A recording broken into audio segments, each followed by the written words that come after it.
최종 특파원 보고 세계는 지금 시작합니다. 지난 5월 태국 총선에서 젊은 개혁 바람을 불러일으켰던 피타 림짜를랏 전진당 대표의 총리 도전이 좌절됐습니다. 기득권인 군부에 가로막혀 민심이 반영되지 못했다는 비판이 일고 있는데요. 첫 소식 혼란에 휩싸인 태국 상황 정현덕 PD가 살펴봤습니다. 지난 5월 총선에서 태국 제1당에 오른 전진당의 대표 피타.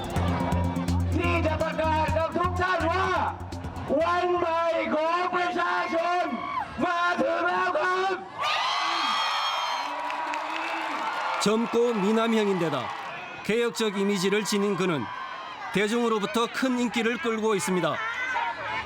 시민들은 그가 차기 태국 총리에 선출될 것으로 기대했습니다.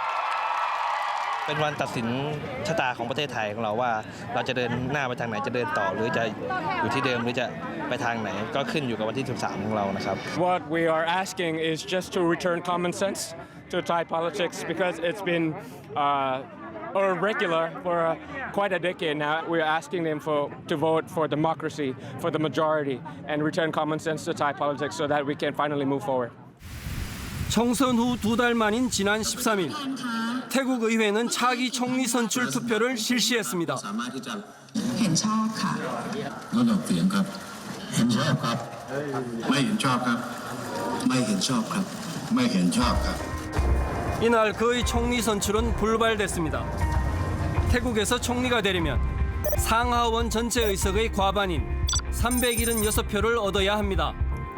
야당 연합 312표를 확보했지만 군부가 지명해서 구성된 상원에서 64표를 더 얻어야 합니다. ไม่สนับสนุนนะครับคุณพิธาและพรรคก้าวไกลในการเป็นนายกรัฐมนตรีครับก็จุดยืนเหมือนเดิมครับเพราะว่าท่านมีแนวคิดในการแก้มาตรา112เท่านั้นเองฮะ นักการเมืองที่มาสร้างความแตกแยกนะครับเป็นการสนับสนุนให้เด็กและเยาวชนเนี่ยไปกระทำความผิดกฎหมายเนี่ยไม่ควรที่จะเป็นรัฐบาลอย่างยิ่ง 왕실 모독죄 개정은 이번 총리 선출에서 핵심 이슈 중 하나입니다. 2014년 쿠데타 당시 태국 왕실의 승인을 받은 현 집권 세력은 왕실 모독죄 개정에 반대하고 있습니다. 태국 왕실을 비난하거나 모독하면 누구든 징역에 처하는 이 법은 군주제 개혁이나 민주화 요구를 억압하는 도구로 악용돼 왔습니다. During this period, one of the changes that was made to legislation was to make discussion of the monarchy a matter of national security. So what they've done is when people are charged with lèse-majesty now, they're effectively being charged with threatening national security. It was mainly used against opponents of the military regime and of the coup. 지난 2020년 태국 헌법재판소는 전진당의 전신인 미래전진당을 해산시켰습니다. 그런데 정당 해산을 결정한 헌법재판소도 군부 정권이 장악하고 있습니다. 총리 선출을 위한 2차 투표가 예정된 날 피타를 지지하는 사람들로 국회 앞이 술렁이고 있습니다.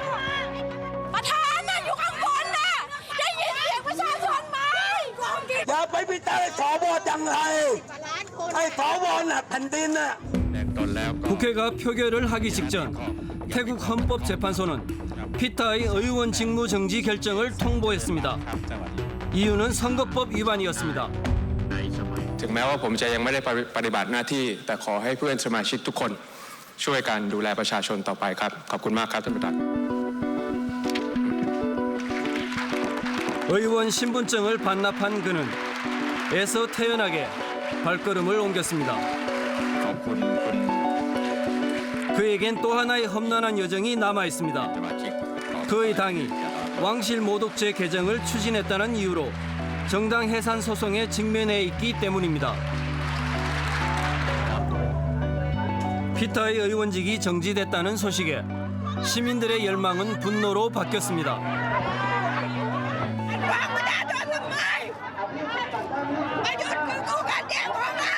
ให้ไปเลือกตั้งทำไมมึงเลือกมาเลยดิใครคนใดคนหนึ่งโคตรเงาสักหลาดมึงแล้วทำไมไม่ทำแล้วทำไมมึงต้องให้ประชาชนเดือดร้อน 국민 투표 결과가 부정당하는 정치 현실. 또 한 번 태국의 민심이 무너지고 있습니다. 마음대로 할 거면 왜 국민에게 투표를 하게 했느냐라는 한 시민의 인터뷰가 지금 태국민들의 심정을 잘 전해주는 말 같습니다. 네, 국민들 입장에서는요. 사실 지난 5월 총선에서 민심을 확실하게 보여준 셈이거든요. 그런데 입법기관하고 사법기관을 장악한 군부가 권력을 동원해서 이거를 눌렀다. 이렇게 볼 수도 있는 거기 때문에 사실은 여기에 대해서 2차 투표 무산 결과에 분노한 시위대가 국회 앞에서 의원들의 퇴근길을 막아서면서 항의를 하기도 했는데요. 네. 일부 의원들이 이 해군과 경찰의 경호를 받으면서 뒷문에 마련된 이 배를 타고 의사당을 저렇게 급히 떠나는 모습이 포착이 된 겁니다. 그래서 네티즌들 사이에서는 떳떳하지 못하게 도망가는 모습이 마치 도둑과 같다. 이런 비난까지 나오고 있는 겁니다. 네, 그런 말까지 나오고 있군요. 고영경 교수님, 지금 피타 대표의 의원 직무가 정지된 이유는 선거법에서 금지하는 미디어 회사의 주식을 보유했기 때문이라는 거잖아요. 예, 사실 이 피타도 좀 억울한 측면이 있습니다. 이 문제가 된 ITV는 2007년 3월 정부와 주파수 계약이 종료되면서 방송이 이미 중단이 된 상태입니다. 네. 그러니까 피타가 주식을 상속받은 건 계약 종료 이후였고 방송을 하지 않는 이 ITV 주식을 누가 사겠습니까? 그러니까 처분할래야 처분할 수가 없는 상황이었던 거죠. 네. 그리고 선거에 나오기 전에 이미 이 주식 소유권을 친척에게 이전을 했습니다. 그런데 선관위가 이걸 문제 삼아서 헌법재판소에 회부를 했고 그 결과 최종 판결이 나오기 전까지 피타의 의원 직무가 정지된 것입니다. 그렇군요. 그렇다면 궁금한 것이 이 피타가 없는 빈자리를 누가 채울 것인지, 누가 총리 후보로 나오는 걸까요? 그래서 이제 공원 지난 총선에서 제2당이 된 그 푸아 타이당에게 넘어갔다라고 보면 될 것 같은데요. 여기서 우리가 주목할 인물이 있는데 스레타 타위신이라는 사람입니다. 탁신 전 총리의 딸, 같이 경쟁했던 패통탄이 아니고요. 그렇습니다. 예, 스레타 타위신은 기업가 출신의 이제 부동산으로 돈을 많이 번 사람으로 알려져 있는데요. 네. 지금 갖고 있는 그 부동산의 시가총액이 1조 228억에 달한다라고 합니다. 무엇보다도 이 스레타와 패통탄의 결정적인 차이는 왕실 모독죄에 대한 입장인데요. 네. 최근 상원의원들이 왕실 모독죄 개정을 내세우는 어떤 후보도 지지하지 않겠다. 이제 그런 입장을 밝혔지 않습니까? 네. 여기에 대해서 스레타는 자신은 개정하지 않겠다라는 입장을 밝혔는데 패통탄 같은 경우에는 여전히 좀 모호한 이제 그런 상황입니다. 네. 그렇기 때문에 군부가 장악한 상원 같은 경우에는 찬성표를 더 가져올 수 있는 그런 스레타가 총리 후보가 되지 않겠느냐 이제 그런 전망이 나오고 있습니다. 그렇군요. 이 상황을 지켜보니 총리 선출 과정에서 왕실과 군부의 영향력이 너무나도 큰데요. 예, 군부의 영향력이 너무 큰 게 사실입니다. 겉으로 보기에는 이 군부가 법대로 처리하는 것처럼 보이지만 실제로는 자신들이 장악한 기관들을 이용해서 민의를 뒤집는 사실상 쿠데타와 마찬가지인 그런 상황이 벌어지고 있는 것입니다. 네. 태국에 있는 제 지인들도 이미 2019년에 미래전진당이 개혁의 바람을 일으켰지만 결국 해산이 됐던 것처럼 지금의 전진당도 같은 전철을 밟게 되지 않나 그런 걱정이 된다는 말을 많이 하고 있습니다. 그렇군요. 그렇다 하더라도 저는 지금의 상황을 결코 절망적으로만은 보지 않고 있는데요. 현재 태국의 소셜미디어 상에는 다시 한번 전진당이란 해시태그 게시물들이 계속해서 올라오고 있습니다. 2019년 총선에서 전진당이 600만 표를 받았고요. 2023년에는 1,400만 표를 얻었습니다. 4년 뒤에는 2천만 명으로 늘어날 거라면서 기득권에 대한 개혁 의지를 포기하지 않고 있는 상황입니다. 그러다 보니 국민들의 개혁의 주체가 되고 있다는 것 자체가 어떻게 보면 희망적이라고 볼 수 있겠습니다. 네, 태국의 차기 총리가 누가 될진 모르겠지만 부디 민심을 외면하지 않기를 바랍니다. 계속해서 태국에서 멀지 않은 곳으로 가보겠습니다. 매년 최대 25cm씩 가라앉는 도시, 바로 인도네시아의 수도죠. 자카르타를 이르는 말입니다. 때문에 인도네시아 정부에선 작년부터 수도 이전을 본격적으로 추진하고 있는데요. 자카르타 현지에서 취재 중인 최진영 프로듀서를 연결해 자세한 이야기 나눠보겠습니다. 최진영 PD, 인도네시아의 수도 이전 계획은 얼만큼 진척되고 있나요? 네, 인도네시아 의회는 수도를 자바섬의 자카르타에서 칼리만탄 동부로 옮기는 법안을 지난해 1월 통과시켰습니다. 우리에게 보르네오 섬으로도 알려져 있는 곳인데 자카르타에서 2,000여 킬로미터, 비행기로는 3시간 거리입니다. 작년에 첫 삽을 뜬 후로 내년까지 대통령궁 등 주요 정부 청사를 이전할 예정인데요. 최종 사업이 마무리되는 시점은 2045년까지로 약 190만 명을 이주시키겠다는 계획입니다. 비용은 320억 달러, 우리 돈 약 40조 원에 이르는 돈이 소요될 것으로 예상되고 있습니다. 그렇군요. 수도 이전을 하는 이유 중 하나가 도시가 가라앉고 있기 때문이잖아요. 실제로 그곳 현장에 가보니 체감이 되던가요? 네, 맞습니다. 제가 취재한 한 마을은 주민들이 제방쌓기에 안간힘을 쓰고 있었는데요. 이미 2층 집 높이까지 해수면이 상승한 상황이라 기존의 제방만으론 역부족이었습니다. 여기엔 지구온난화에 의한 기후변화 탓도 있겠지만 자카르타만의 특수한 상황이 있다고 합니다. 그 이유를 찾아 현장 취재했습니다. 인구 1,000만의 도시 자카르타가 가라앉고 있습니다. 바다와 맞닿은 북부 지역은 제방을 올려 가까스로 침수를 막아냅니다. 제방 너머엔 옛 마을의 흔적만이 남았습니다. 인구의 90%가 이슬람교도인 인도네시아에서 마을마다 흔히 볼 수 있는 모스크가 바다에 잠겨 있습니다. Dulu ini tempat ibadah, masjid. Dulu di sini banyak rumah, memang karena air laut pasang, jadi rumahnya pada hancur. Yang tersisa bangunan ini dulu masjid, tempat ibadah. 물에 잠겨버린 공장들도 있습니다. 침수를 막기 위해 도로를 높이다 보니 건물 높이가 상대적으로 낮아진 겁니다. 이곳은 원래 공장이었는데 이렇게 물이 차오르면서 지금은 버려진 공간이 되었습니다. 한때 삶의 터전인 곳들이 이제는 물속에서 폐허가 돼버렸습니다. 주민들의 생활은 어떨까? 자카르타 북부의 어촌 마을인 무아라앙케. 집안 치마로 만조시에 침수가 발생하는 게 거의 일상처럼 된 곳입니다. Baru ikan lele bisa ini hidup ini di dalam tuh. Ya awas mentok ya. Ini duduk begini dulu. 집 안으로 가려면 계단을 내려가야 하는 상황. Ini batasnya. Nah terus kan naik lagi, ini naik lagi. Jadi kayak tangga naik gitu. Tapi ini kagak naik.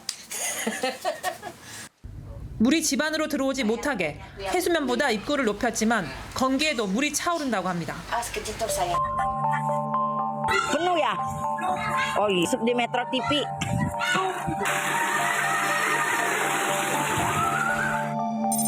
자카르타 북부는 10년간 약 2.5m 가라앉았습니다. 2050년엔 자카르타 3분의 1이 사라질 것이란 전망도 나옵니다. Around 95% of the coastal area of Jakarta will be below the sea. That's a very serious problem in the future. 이러한 집안 치마는 인도네시아가 수도 이전을 결정한 주요 이유입니다. 그렇다면 자카르타는 왜 가라앉는 것일까? 펌프 설치 업체 사장 하리 라만 씨를 만났습니다. 그가 제작진에게 보여준 것은 지하수 취수 펌프. 30m가량의 얕은 지하수층에 물을 끌어올려 일상생활 용수로 쓰는 용도입니다. Hampir 90% lah DKI Jakarta 90% itu pakai air tanah. 자카르타 주거 지역에선 이 같은 지하수 취수 시설을 흔하게 볼 수 있습니다. 자카르타의 상수도 보급률은 60% 남짓. 수요에 턱없이 모자른 데다가 관련 규제가 느슨한 틈을 타 주민들은 지하수를 대량으로 끌어와 생활용수로 사용하고 있습니다. 인도네시아 정부에 따르면 지하수 추출이 집안 치마 원인의 75%를 차지한다고 합니다. 지하수 사용량을 줄이고 싶어도 문제는 대안을 찾기 어렵다는 것. Sedang air kali kan air sungai tercemar di daerah sini, nggak ada yang bagus. Jadi kalau air tanah itu udah paling bagus di daerah sini. 수도를 남북으로 관통하는 길이 120km의 칠리운강은 쓰레기 탓에 세계에서 가장 오염된 수준의 강으로 알려졌습니다. 자카르타를 흐르는 강물 90% 이상이 폐기물과 중금속에 심각하게 오염된 것으로 나타났습니다. It's waste pickers. He only pick valuable plastic. 제작진이 찾아간 자카르타 중부 골목길의 하천. 마치 수중 쓰레기장을 방불케 하는 모습이었습니다. 수질 개선이 시급해 보였습니다. Ada warga pada buang. Ada warga pada buang-buangnya. Tapi pasti ada tempat sampah kan? Walaupun begitu. Nggak ada kayak sini nggak. 인도네시아 최대 규모의 쓰레기 매립지 반타르 개방. 자카르타에서 매일 7,000톤의 쓰레기가 이곳에 오는데 재활용품과 폐기물이 뒤섞여 있습니다. 쓰레기와 그로부터 나오는 오염 물질들이 관리되지 않은 채 인근 하천으로 흘러들어가는 것으로 보입니다. 주민들은 수도 이전 이후의 상황을 걱정합니다. Bisa lebih buruk sih. Soalnya ibu kota di Jakarta saja masih semeraut gitu kan. Apalagi nanti pindah ke ibu kota Nusantara gitu kan. Itu pasti bakalan jauh lebih buruk sih sebenarnya.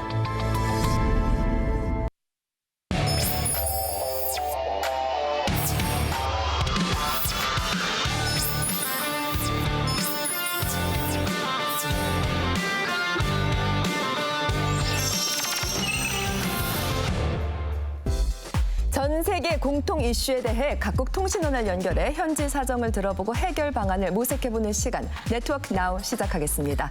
오늘 함께할 KBS 글로벌 통신원들 지금 동시에 연결돼 있는데요. 인사 나눠보겠습니다. 안녕하세요. 반갑습니다. 안녕하세요. 네, 감사합니다. 오늘도 신속하고 유익한 정보 저에게 전해주시리라 생각되고요. 이제 한 분 한 분씩 만나볼 텐데 오늘의 주제가 여행과 관련돼 있다고요? 네, 바로 오버 투어리즘인데요. 지나치지 않은 오버 그리고 관광의 투어리즘 이걸 합친 말인데 이것 때문에 지금 문제가 심각하다고 합니다. 네. 자, 윤 아나운서 지금 예. 유럽에서 주민 수 대비 관광객 수가 가장 많은 곳 과연 어딜지 좀 짐작할 수 있을까요? 관광객이 단연 많은 곳은 제 생각엔 파리나 로마일 것 같긴 한데. 네, 근데 그건 아닙니다. 네. 그러니까 주민수 대비라는 말이 좀 맞아요. 거기 걸려요. 함정이 있죠. 주민 네. 한 명당 이 관광객 36명으로 1위를 차지한 곳 바로 여기입니다. 어디죠? 푸른빛 아드리아해 위에 떠있는 빨간 지붕의 도시. 본격적인 여름 휴가철을 맞아 많은 관광객이 두브로브니크를 찾고 있습니다. 바다로 육지로 밀려드는 관광객에 두브로브니크는 금세 팬데믹 이전 같은 활기를 되찾고 있지만 현지 주민의 생활 영역까지 밀고 들어오는 관광객 때문에 갈등도 생겨납니다. Tutti u svin treba bi umjeren. Znači izgubili su mjeru. Apsolutno. Ono na što iza katedrale bilo, trebali ih je zatvoriti prvim 100 godišnje i ne dati im uopće da radu, jer je to sramota. 식당 야외에서 일으키는 소음과 울퉁불퉁한 구시가지 바닥을 종일 울리는 여행 가방 소리는 주민들이 관광객들을 마냥 반길 수 없게 합니다. 두브로브니크 시장님을 만나 이야기를 들어봤습니다. Kada smo provodili ispitivanje lokalnog stanovništva, što je ono što ih najviše muči, je između ostalog na prvom mjestu bila buka. Dakle, povijest grada Dubrovnika nije parti mjesto, nije disko mjesto, nije ne smije to biti. 네, 크로아티아의 두브로브니크가 관광객으로 인한 어려움을 겪고 있나 봅니다. 방금 영상을 취재한 현지 통신원과 이야기 나눠보도록 하겠습니다. 권연심 통신원, 안녕하세요. 두브로브니크에서 관광객이 유발하는 소음 문제를 상당히 심각하게 보고 있네요. 네, 제가 크로아티아에서 7년째 관광 가이드 일을 하고 있는데요. 두브로브니크는 구시가지 전체가 유네스코 세계 문화유산으로 지정된 곳입니다. 보신 것처럼 오래된 돌바닥이 그대로 보존되어 있는데요. 그래서 캐리어를 끌면 바퀴 소음이 정말 크게 들립니다. 제가 투어 가이드를 할 때 마이크를 사용하는데 힘든 캐리어 소리 때문에 잘 안 들릴 정도거든요. 문 열기도 힘들다고 하소연하는 주민들이 많습니다. 네, 그 정도군요. 그래서 앞으로 캐리어 바퀴 소음을 내면 벌금 40만 원을 부과할 예정이다라는 기사도 나왔던데 이게 사실입니까? 국제적으로 그 내용이 보도가 됐는데요. 하지만 캐리어를 끌면 벌금을 매긴다는 건 전혀 사실이 아닙니다. 잘못된 정보가 보도됐다면 두브로브니크 관광청에서 성명서를 발표했고 제가 시장님을 직접 만났을 때도 확인한 내용입니다. 그런데 오보 덕분인지 최근 소음이 좀 줄긴 했습니다. 벌금이 없더라도 관광 오시는 분들이 조금만 신경을 써주시면 좋을 것 같습니다. 네, 그러니까 캐리어를 끌고 가도 괜찮은가 봅니다. 그건 다행인데 도대체 얼마나 시끄럽게 이런 해프닝까지 벌어졌을까 싶었어요. 그렇습니다. 이 오버 투어리즘이라는 게 유럽의 다른 국가에도 계속 번지고 있는데요. 네. 그 이탈리아에서는 유적지 훼손 문제로 지금 몸살을 앓고 있습니다. 지난달 영국 관광객이 로마의 2000년 된 고대 유적이죠. 콜로세움 벽에 자신과 약혼녀 이름을 새기는 영상을 공개해서 공분을 사기도 했고요. 저렇게 낙서를 했군요. 예, 얼마 전에는 스위스에서 온 17살 소녀가 벽에 글자를 새겼는데 문제는 이 부모가 이 어린아이라서 잘못이 아니다. 이제 그렇게 얘기를 해서 다시 한번 논란이 그렇게 벌어지기도 했었습니다. 부모마저 그런 말을 했군요. 아니 어떻게 유적지에 낙서를 할까 싶습니다. 어떻게 보셨어요? 예, 고급 휴양지로 알려진 그 이탈리아의 포르토피노는 관광객들이 몰려들어서 서로 사진을 찍으려고 하다 보니까 보행자와 차량 통행에 극심한 정체가 벌어졌습니다. 네. 이러다 보니까 지난 4월부터는 촬영을 금지하는 레드존을 지정을 했는데요. 네네. 위반할 때에는 우리 돈으로 최대 39만 원에 달하는 벌금을 부과하는 그런 특단의 조치까지 내렸습니다. 그러니까 참다 못해 이제 벌금까지 부과하게 된 거군요. 오버 투어리즘이 최근 왜 이렇게 심해진 겁니까? 이 사실 오버 투어리즘 이 문제가 하루 이틀 된 건 아니거든요. 2000년대 초반에 저가 항공이 늘어나고 그리고 호텔보다 싼 공유 숙박이 늘어나면서 이 문제가 시작됐다 이렇게 볼 수 있는데 네. 여기에 더해서 지난 3년 동안 팬데믹 때문에 세계인들이 여행을 잘 못 다녔잖아요. 근데 엔데믹 이후에 첫 여름 휴가다 이러다 보니까 그동안 억눌렸던 여행 수요가 폭발하고 있다 이렇게 볼 수 있는 것 같습니다. 너도 나도 여행하러 간 거네요. 예, 특히 이 공유 숙박의 경우 이제 현지인들의 삶 자체를 바꾸는 그런 현상이 나타나기도 하는데요. 여행객들 수요가 워낙 급증하니까 이 집주인들이 너도 나도 공유 숙박 사업에 뛰어들었습니다. 심지어 네. 몇 년 전에 바르셀로나의 한 공유 숙박 호스트가 아파트 200곳을 동시에 운영하면서 하루에 5천만 원씩 벌어들였다라는 보도가 있었을 정도예요. 네. 마을 전체가 이제 거대한 숙박촌으로 변하면서 거주지가 당연히 부족하고요. 그다음에 임대료가 급등하는데 오히려 현지 주민들이 내몰리는 젠트리피케이션 문제까지 발생을 하였습니다. 이 정도까지 되면 주민들은 결코 관광객이 마냥 반갑지만은 않겠습니다. 그렇습니다. 그래서 최근에는 이 그 투어리즘 포비아라는 신조어까지 생겼는데요. 주민들이 관광객들을 거부하고 또 혐오하는 이제 그런 그 의미를 담고 있습니다. 네. 한번 보시면 스페인의 바르셀로나 같은 경우에는 이 관광객은 침략을 중지하라라는 저런 현수막을 내걸고 주민들이 시위를 벌이기도 했었고요. 지난 5월 같은 경우에는 그 오스트리아 할슈타트 주민들이 관광객들이 워낙 몰려서 사진을 찍으니까 아예 그 들어오는 입구를 이렇게 높게 그 울타리를 쳐서 못 들어오게 한 이제 그런 사건도 있었습니다. 그렇군요.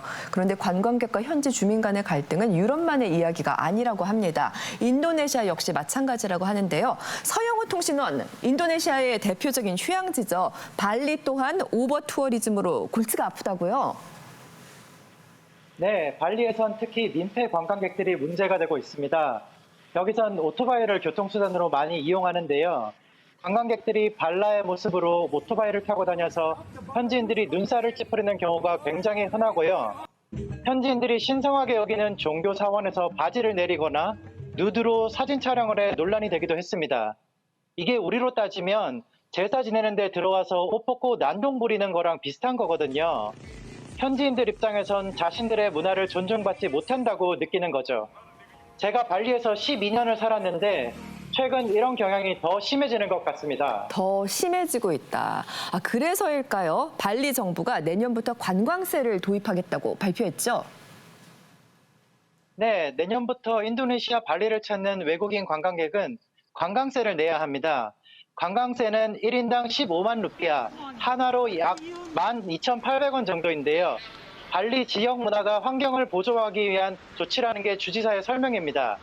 발리 정부는 관광세를 걷어서 지역 관광 인프라를 개발하겠다는 계획을 밝히기도 했습니다. 그렇군요. 인도네시아 발리도 그야말로 관광객으로 몸살을 앓고 있네요. 네, 저도 발리 출장을 사실 굉장히 자주 다녔는데요. 네네. 정말 심하다 싶을 정도의 그런 경우들을 굉장히 많이 자주 봤습니다. 그래요? 특히 이렇게 술 마시고 취해서 이 거리에서 행패를 부리거나 경찰이 제지를 해도 말을 듣지 않는 등 아무래도 휴양지다 보니까 관광객들이 도덕적 해이가 좀 더 만연해 있는 있는 게 아닌가 싶습니다. 네. 또 최근 이렇게 일어나는 여러 가지 기행들은 한편으로는 소셜 미디어의 영향도 크다라고 볼 수 있는데요. 조회수를 올리고 또 좋아요 이런 것들을 많이 받기 위해서 자극적인 영상들을 많이 찍는 경향이 좀 더 심해진 것 같습니다. 네, 과도한 영상 욕심을 위해서 그렇게 무례한 행동을 하는군요.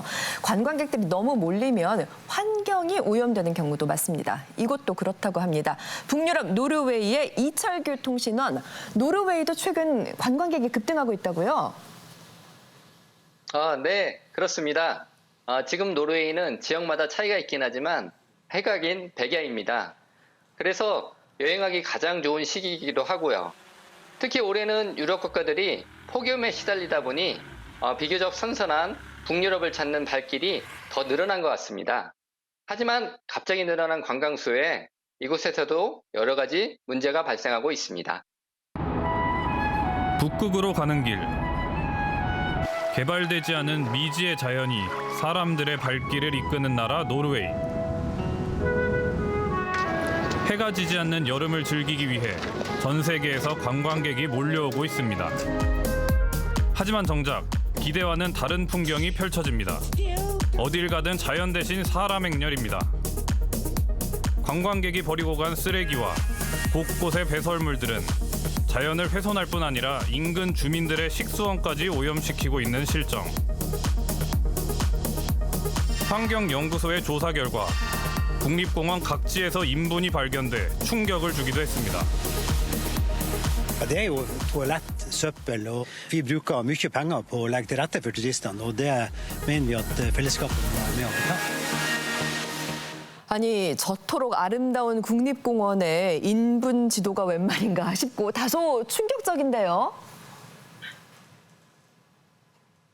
네, 관광객들이 주로 찾는 국립공원이나 하이킹 코스에서는 화장실이 좀 많이 부족합니다. 그래서 최근 로포텐 지자체에서는 관광객들에게 시범적으로 배변 봉투를 지급하고 있습니다. 7월 한 달 동안 무료로 제공되는데요. 초기에 주문한 물량이 바닥이나 추가 제작할 정도로 인기가 좋다고 합니다. 이후에 이 배변 봉투를 유료화할지는 아직 결정되지 않았습니다. 또 앞으로 앞서 발리통신원도 관광세 얘기를 했는데 노르웨이도 관광세 도입을 고민하고 있습니다. 관광세를 걷어 화장실 등 관련 인프라를 개선하자는 의견과 그러면 관광객이 줄어들 수 있어 관광세를 거두면 안 된다는 찬반 여론이 거센 상황입니다. 네. 네, 저도 10여 년 전에 노르웨이를 한번 다녀온 적이 있었는데요. 예, 제가 가본 곳 중에 제일 아름다운 곳 중에 하나였습니다. 그 정도로 멋졌나요? 예, 그렇습니다. 기본적으로 천혜의 자원을 그대로 보존하려고 하는 노력이 돋보였고요.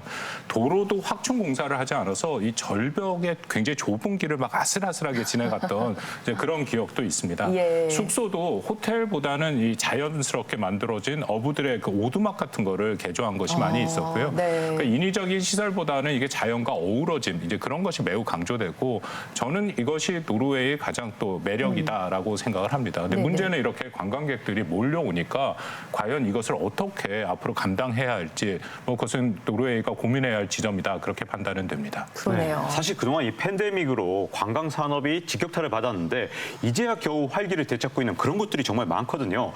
나아가서 이게 지역뿐만 아니라 국가 경제에도 워낙 영향을 많이 미치는 그런 문제다 보니까 오버 투어리즘으로 여러 가지 부작용들을 과연 어떻게 해결해야 될지 아마 각국 정부의 어떤 고심이 굉장히 깊어질 것 같습니다. 네, 동의합니다. 제도나 인프라 정비도 물론 필요하지만 여행객들도 현지 문화를 존중하고 자연을 보호하는 그런 모습이 필요하지 않을까 생각해봤네요. 오늘 각국의 상황을 전해주신 우리 KBS 글로벌 통신원분들 감사합니다. 수고 많으셨습니다. 감사합니다. 고맙습니다. 네, 이렇게 네트워크 나우 함께 해보았습니다. 계속해서 다음 소식입니다. 최근 우리나라를 비롯해 세계 곳곳에서 큰 비로 인한 재해가 컸습니다. 재해 정보의 중요성이 그만큼 커지고 있는데요. 일본에선 이런 비상 상황에서 저절로 켜져 대피 정보 등을 전달하기는 재해용 라디오 보급이 늘고 있습니다. 이 소식 지종익 특파원이 취재했습니다. 5년 전 서일본 지역에 기록적인 폭우가 쏟아졌습니다. 3분의 1이 물에 잠겼던 브라시키시의 마비 마을에선 50명 넘게 희생됐습니다. 미처 대피하지 못한 고령자들이 많았고 대부분 물이 차올랐던 주택 1층에서 숨진 채 발견됐습니다. 마을에선 올해도 추모 행사가 열렸습니다. 近所の人に母お願いしますっていう一言が言えなかったのがもうそれだけが残念で 제방이 무너지며 마을을 집어삼켰던 강의 물길을 바꾸는 공사는 지금도 진행 중입니다. 같은 희생을 되풀이하지 않기 위한 지역의 고민은 또다시 재해가 발생했을 때 어떻게 하면 주민들을 1분 1초라도 빨리 대피하게 할 수 있을지로 모아졌습니다. 당시 희생자가 나왔던 고령자 요양시설. 색칠도 하고 가볍게 운동도 하면서 라디오에서 흘러나오는 음악을 듣고 있습니다. 보통 라디오처럼 보이지만 이곳 주민들에겐 꼭 필요한 존재입니다. 긴급히 대피해야 할 상황이 닥치면 가장 가까이서 구체적으로 정보를 알려줄 생존 수단이기 때문입니다. はっきりこの建物の中にいれば聞こえるので、その緊急の何が緊急なのかっていう内容がはっきりわかるので 정보에 취약한 고령자들에게 재해용 라디오를 보급하기 시작한 건 지난 6월부터. 라디오 재해 방송을 내보내는 곳은 구라시키시와 이 지역 라디오 방송국입니다. 避難に関する情報を漏れています。早めの避難をお願いします。 이 라디오 방송국이 지역에 밀착한 재해용 라디오의 필요성을 실감해 개발을 의뢰했고 일본에서 처음으로 지역 라디오 방송국의 전파를 활용해 재해 방송을 시작했습니다. 災害は日本全国同じように起きるわけではなくてコミュニティ FM がですねやっぱり主体的にそこの自治体と基礎自治体と連携をしながら緊急告知を出すというのが一番正しいと. 이 라디오의 특성상 재해 방송이 잘 나오는지를 평소에 테스트해 볼 수는 없습니다. 단 매달 1일 낮 12시 55분이 되면 이 지역 라디오 방송국에서 시험 방송을 내보내기 시작합니다. 인근 지역의 라디오 제조업체에선 일본 전역으로 보낼 라디오 조립이 한창입니다. 신호를 보내자 라디오 수십 대가 켜지고 일제히 방송이 나옵니다. こちらは告知放送システムです。これはテスト放送です。 전원이 꺼져 있어도 특정 신호를 통해 자동으로 전원과 조명이 켜지며 재해 방송이 시작되는 방식입니다. 구라시키시를 비롯해 지금까지 일본의 자치단체 81곳이 라디오를 주문 제작했고 수만 명 규모의 전체 시민에게 배급한 곳도 있습니다. 時代に逆行している部分はあるとは思うんですけど、需要がある部分はあるんで、高齢者向け、情報弱者向けにそういったものも必要な 큰 수혜를 겪은 구라시키시는 시민에게 라디오 구입 비용의 80%를 지원해 줍니다.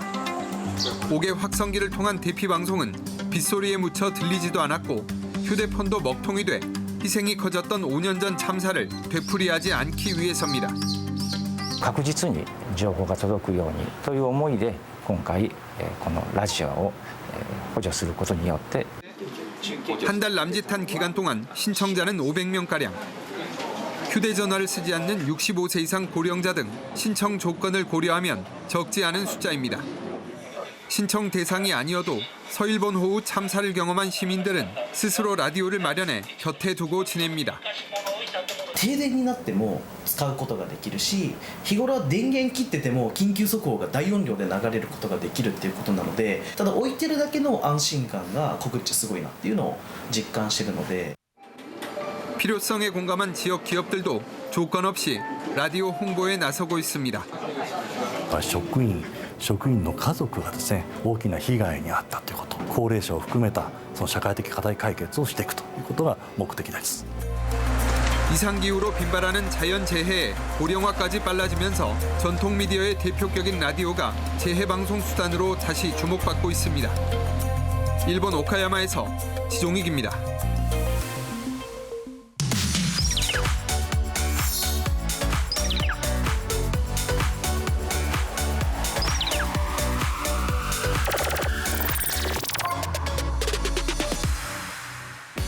계속해서 위클리픽 시간입니다. 박종훈 기자님이 준비하셨죠? 네, 이번 주 위클리픽 세계 곳곳에서 들려오는 가장 뜨거운 소식을 준비했습니다. 키워드부터 보시죠.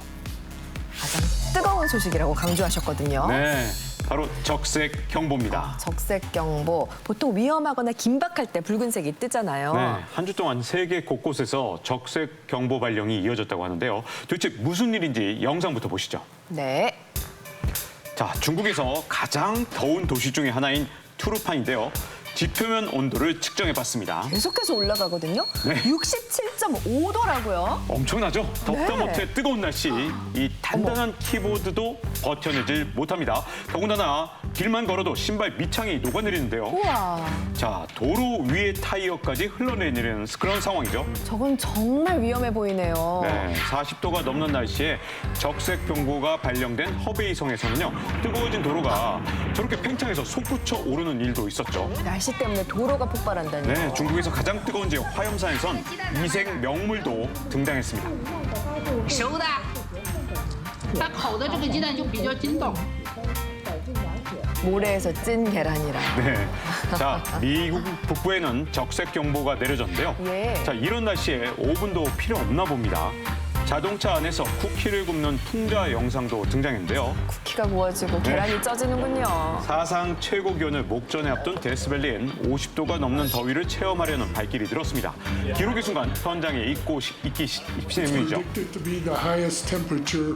We're going to be here tomorrow for the permanent record. 사상 최고 기온. 와, 도로가 폭발할 정도의 폭염이라니 진짜 적색 경보가 내려질만 하네요. 그렇습니다. 이탈리아에서도 이 지옥의 뱃사공 카론이라는 적색 경보가 발령이 됐었는데요. 이 한 기상 사이트에서 지옥 같은 더위라는 의미로 이번 폭염에 이 지옥의 뱃사공 카론 혹은 또 지옥의 문지기 케르베로스라는 그런 이름을 붙인 것이죠. 네. 벌써부터 나폴리 한 병원에서는 24시간을 기준으로 볼 때 6분당 1명의 응급 온열 환자가 발생을 했는데요. 네. 이 숫자는 2020년 그 코로나 대유행 이후에 하루 동안 발생한 응급 환자 중에는 가장 많은 수가라고 그렇게 알려져 있습니다. 세상에 코로나 이후 최대치라니 그야말로 환자들이 속출한 건데 정말 폭염이 무섭네요. 예, 중동 지역의 경우에는 체감 온도가 무려 66도까지 올라갔다고 합니다. 숨이 막힙니다. 네, 이른바 그 세계 각국의 적색 경보 지도를 한번 보실까요? 네. 저 주황색으로 표시된 저 지역들이 37.8도 이상 지역들입니다. 정말 많죠. 많네요. 43.8도가 넘는 지역도 상당한데요. 특히 적도를 중심으로 남유럽, 미국, 아시아 등 북쪽에 몰려 있는 게 지도로도 확인이 됩니다. 네, 그러네요. 이렇게 특정 지역에 몰려 있는 이유가 뭔가요? 네, 세계 기상기구 WMO에 따르면요, 바로 열돔 현상 때문이다 이렇게 설명을 하는데 뜨거운 공기가 흩어지지 못하고 지표면에 덩어리로 이렇게 모여 있으면서 온도가 급격하게 올라가는 그런 현상인데 한마디로 열기가 돔처럼 모여 있다는 것. 이렇게. 그리고 평소에는요, 원래 제트기류라고 불리는 강한 바람이 공기를 순환시키는데 근데 지금 이게 약해지면서 문제가 발생한 거죠.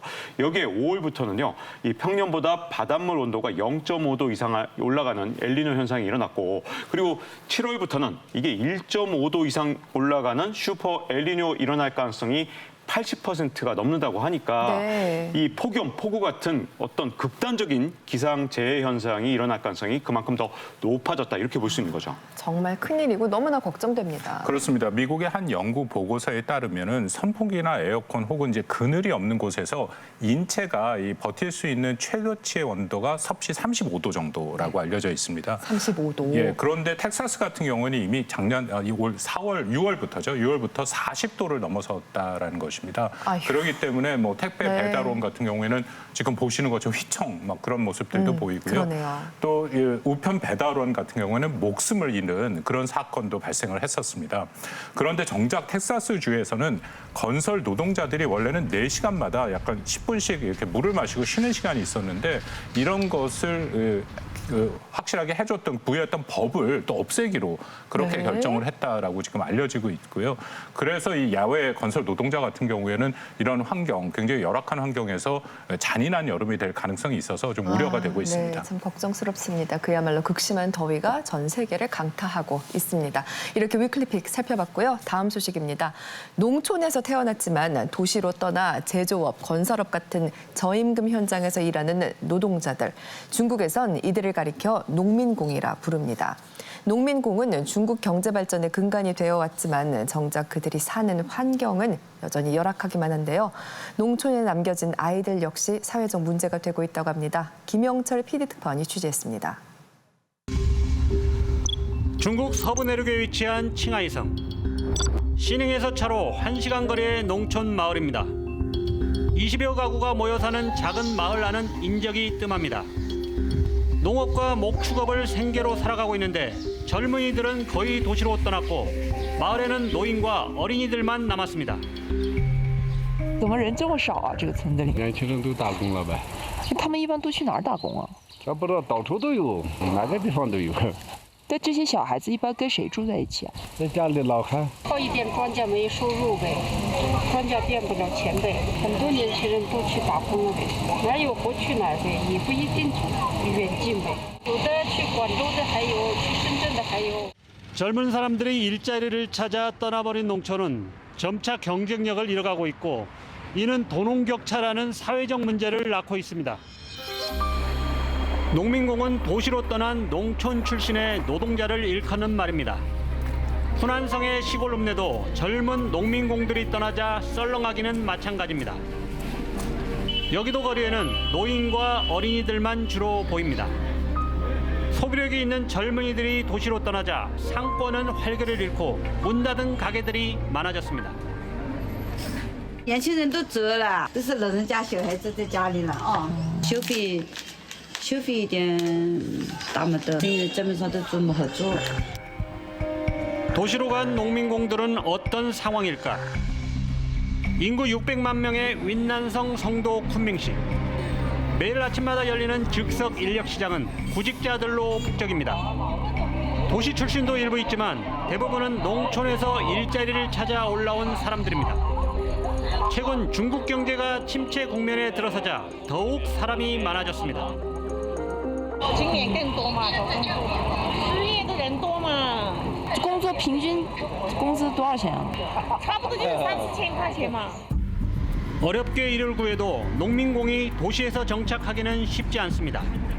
중국의 불합리한 후커우, 즉 호적 제도로 인해 농촌 호적을 가진 농민공은 도시 출신에 비해 자녀 교육, 주택 구입, 복지 혜택 등에서 차별을 받습니다. 그래도 생존을 위해 일자리를 찾아야 하는 상황. 一般到下午5点钟嘛。最近工作好找吗？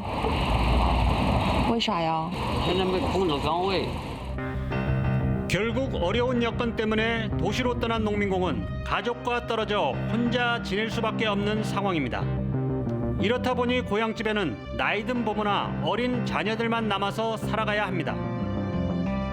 儿子要问他打个电话，他就是不给打电话。他说他没得钱，打起电话也没得啥子收的，没得钱。 경제력이 없지만 스스로 살아가야 하는 노인들뿐 아니라 한창 성장기에 들어선 아이들도 문제입니다.